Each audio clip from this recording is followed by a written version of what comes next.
Hi, and welcome to my capstone presentation, Creating Science Books Using Free Web 2.0 Tools, created by Deborah H. Oakes, who is a student in the Instructional Technology Master's Program at Kennesaw State University. The agenda for my presentation: the introduction, the problem, capstone plan, capstone implementation, the evaluation plan, reflection, and the copyright acknowledgement. The introduction. Many students do not like science because it is hard to learn, vocabulary is foreign, and students have a hard time retaining what they have learned. Many teachers today do not have time for hands-on experiments.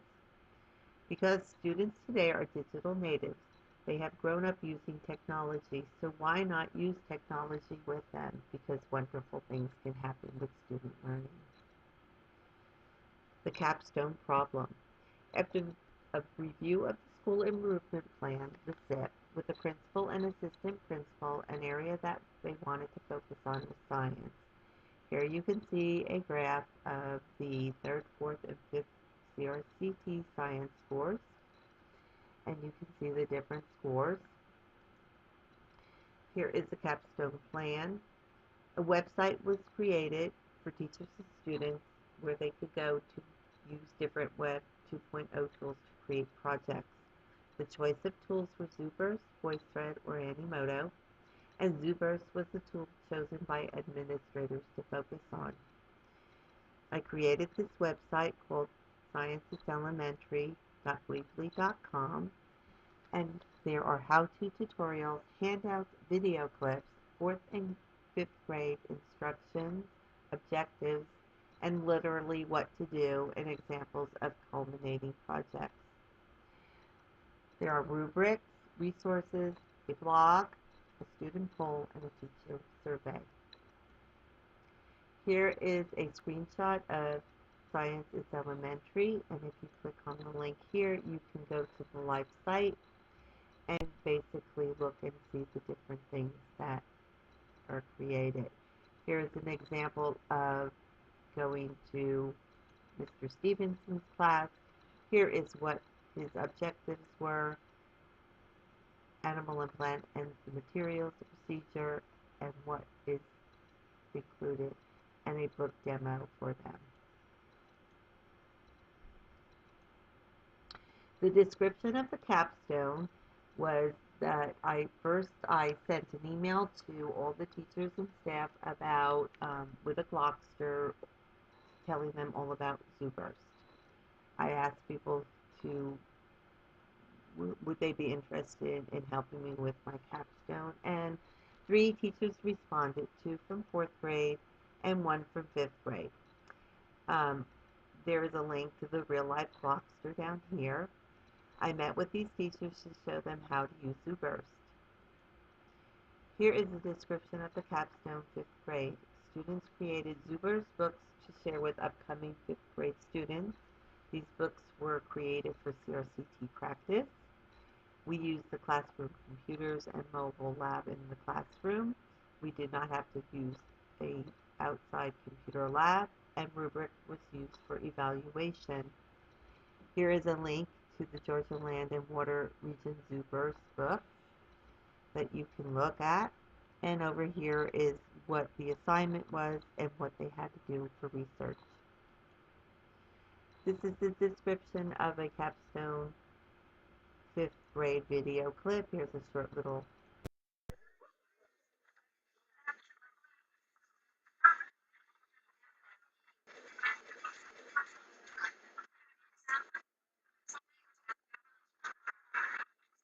this was 5th grade. They were working on their first book. This is not the whole thing, but here's the short video how involved they were in space. Here is a description of the capstone again. Here are some student examples. Here are some screenshots. This one is on watershed, and this one is on the fall line. Here is a description of the capstone 4th grade with a 4th grade class where they created ZooBurst books to do vocabulary for future fourth graders that they could use to study and use them for study guides. Their focus was on ecosystems, food webs, animal and plant adaptations, and extinction. Here again is the objectives and materials, and basically if you go on to the Weebly Sciences Elementary site, you can see everything that was involved. Students had access to classroom computers and mobile lab. We did not have to leave for the classroom for an outside computer lab. And students worked in groups of 4 for differentiation. Here is fourth grade accumulating projects. Here are screenshots. We've got over here the food web and animal and plant adaptation. This one is a description of the Capstone fourth grade to first classroom. This one was created just recently, beginning at the end of September and ending at the end of October. This class consists of 33 students, 7 gifted, 3 IEPs, 5 IEPs, 3 special ed students with IEPs, 3 ESOL students, and 12 regular ed students. These students created Zuber's books on the different biomes of the world, which included animal and plant adaptations. Classroom, computers, and mobile labs were used. They did not have to leave the classroom to go to an outside computer lab. There were a total of 8 groups, 4 in each group, with one exception of a group of 5, which was one with differentiation, because that group had my special ed students and ESOL students in it. Here you can see the objectives were for them to learn about the different ways animals and plants adapt to their environment. And basically, again, if you go to the Sciences Elementary website, you will be able to see everything in detail of what was done.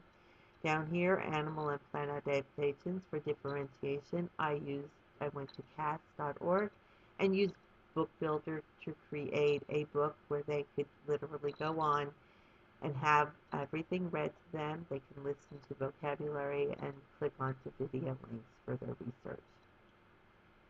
Here are the fourth grade culminating projects. We have deciduous forest and tropical rainforest. These are screenshots. The evaluation plan and the results. Students completed packets. They had end-of-course tests. Rubric was used for end projects with 2 test grades, teacher observations, a student poll, and a teacher survey. Here is an example of my student grades. Basically, you can see that this is how well they did. I had very little who failed, and they basically all came out with A's on the full project. Over here, I have a blog that you could go to and review. Here, my students, well, we're not going to be able to get into that right now. I have a different rubrics. I had a rubric 1, a rubric 2, and a rubric 3. I will show you the modified version of what I needed.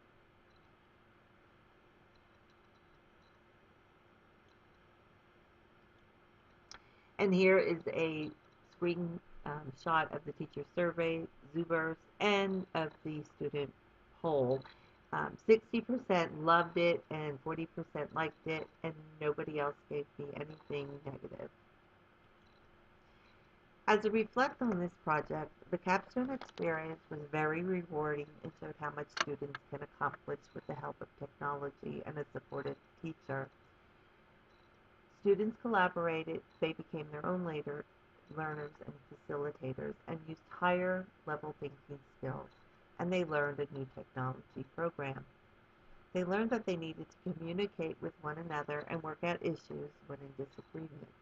This definitely prepares them for the 21st century workforce. For students with special needs, the objectives were accomplished by using universal design for learning, scaffolding, graphic organizers, and the CAST website for Book Builder.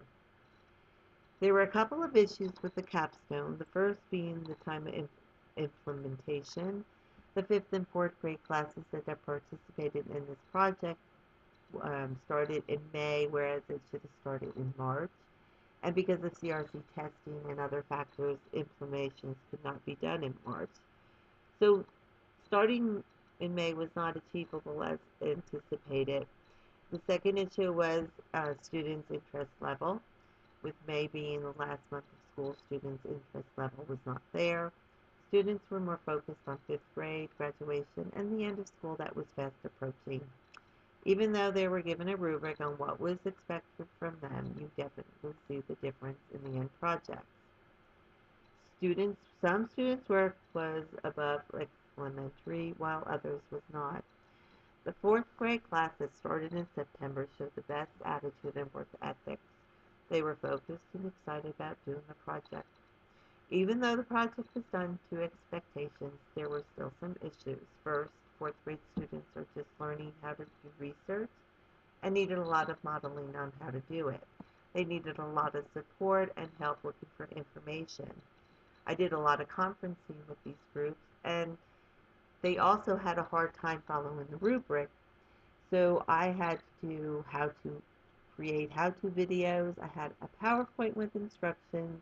I even had a screencast with an example of how and what was needed on each page. The last issue was working with the special needs group. They did very well, but a lot of time was spent working with them because they needed to be shown how to use the computer and to find the information that was needed. All in all, the capstone was a success even though problems existed. And here is my copyright acknowledgement. I hope you enjoyed my presentation. I thoroughly enjoyed this capstone.